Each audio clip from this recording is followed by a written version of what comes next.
Bharatiya Janata party वो washing machine है जिसमें लाख गंदे कपड़े डाल दीजिए, ऐसे साफ सुथरे होकर के निकलते हैं मानो ऐसी सफेदी जिसे किसी ने देखी ना होगी। स्क्रीन पर आपको एक तस्वीर दिखाई दे रही होगी। ये शख्स जो आपको दिखाई दे रहे हैं, ये अभी अभी भारतीय जनता पार्टी में शामिल हुए हैं।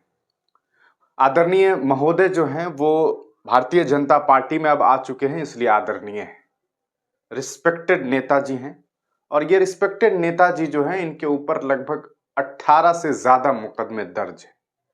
देश के चार चार राज्यों में इनके ऊपर केसेस हैं, जिनमें बहुत बड़े बड़े अपराध, लूट मार काट और तरह तरह के कई सारे अपराध हैं।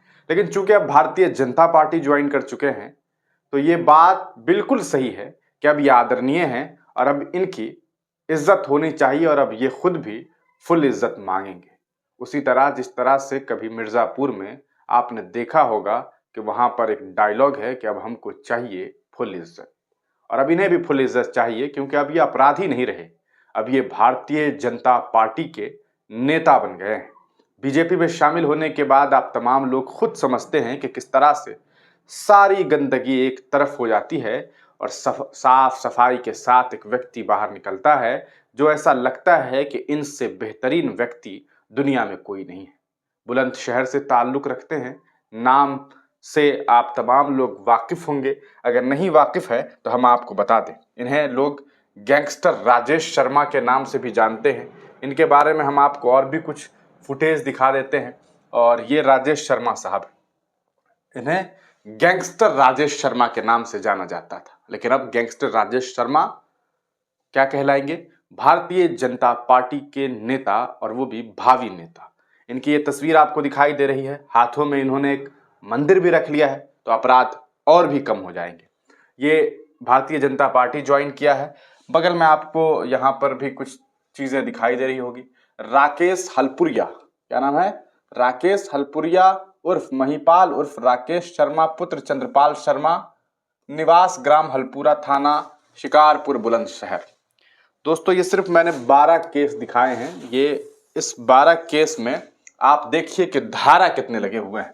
147, 14, 20, 149, 307, 308, 323, 36, 452, 506, 504।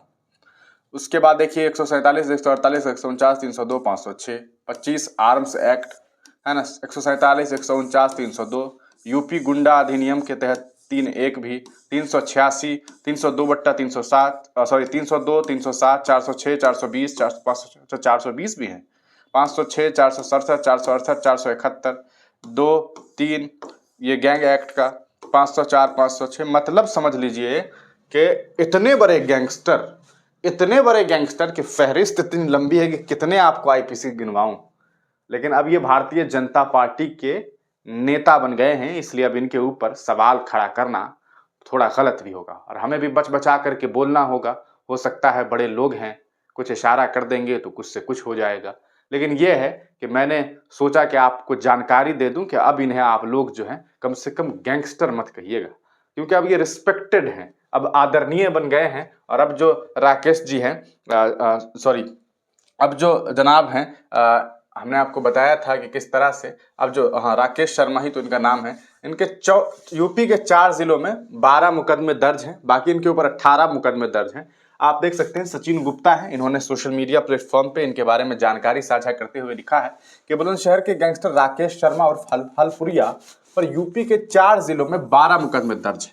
गुंडा एक्ट, गैंगस्टर आर्म्स एक्ट भी लगा है। नई सूचना यह है कि हलपुरिया आज भाजपा में आ गया है।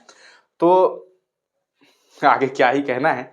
ठीक है, मोदी जी भी कहते हैं कि देश में सबसे अच्छी पार्टी भारतीय जनता पार्टी है, तो अच्छी बात है ना। आप मान लेते हैं गैंगस्टर लोग आ गए हैं पार्टी में, तो और अच्छी हो जाएगी, मतलब जो भी परेशानी है वो सब कुछ खत्म हो जाएगा।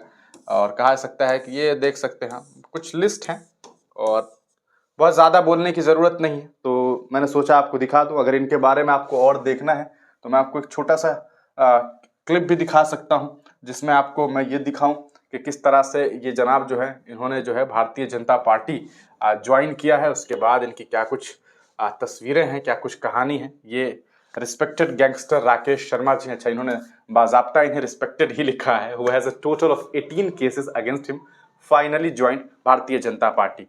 तो ये है राकेश शर्मा के खिलाफ बुलंदशहर, गौतम बुद्ध नगर, गाजियाबाद में दर्ज है दर्जनों केस।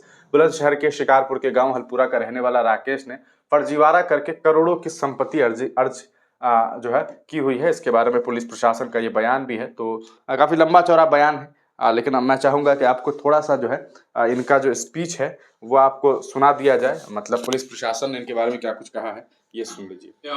अन्य के ये वीडियो अभी विरुद्ध गैंगस्टर एक्ट में मुकदमा पंजीकृत हुआ था, जिसमें थाना लूनी की पुलिस के द्वारा 14A की कार्रवाई करते हुए राकेश शर्मा के विरुद्ध अवैध रूप से अर्जित संपत्तियों का पता लगा करके 14A की जब्तीकरण की कार्रवाई कराई गई थी। इसमें श्रीमान पुलिस आयुक्त महोदय कमिश्नरेट गाजियाबाद के आदेशानुपालन में एक आवासीय कॉटेज जनपद मथुरा में, जिसकी कीमत लगभग 1.5 करोड़ रुपए आकी गई, आज उसे कुर्क कराया गया है और इसकी अवैध रूप से अर्जित अन्य संपत्तियों के जब्तीकरण की कार्रवाई प्रचलित है। उन्हें भी शीघ्र ही 14A की कार्रवाई के तहत जब्त करके कुर्क कर दिया जाएगा। तो जनाब, ये है हमारे राकेश शर्मा जी और जनाब ने आज पार्टी ज्वाइन कर लिया है। तो आप तमाम लोग राकेश जी को बधाई दीजिए। और अगर भारतीय जनता पार्टी के चाहने वाले अगर इस वीडियो को देख रहे हैं तो भैया आप लोग भी बधाई दीजिए, क्योंकि आप लोगों के साथ एक नए मेंबर जुड़ गए हैं। नाम इनका राकेश शर्मा है, पेशे से गैंगस्टर हैं, लेकिन अब आप लोगों के नेता हैं। तो आप लोग आदर सम्मान दीजिए और फुल इज्जत दीजिए। बने रहिए हिंदुस्तानी मीडिया के साथ। आगे हम आपको और भी अपडेट देते रहेंगे। नाराज मत होइएगा, जो सच्चाई थी वो दिखा दिया है।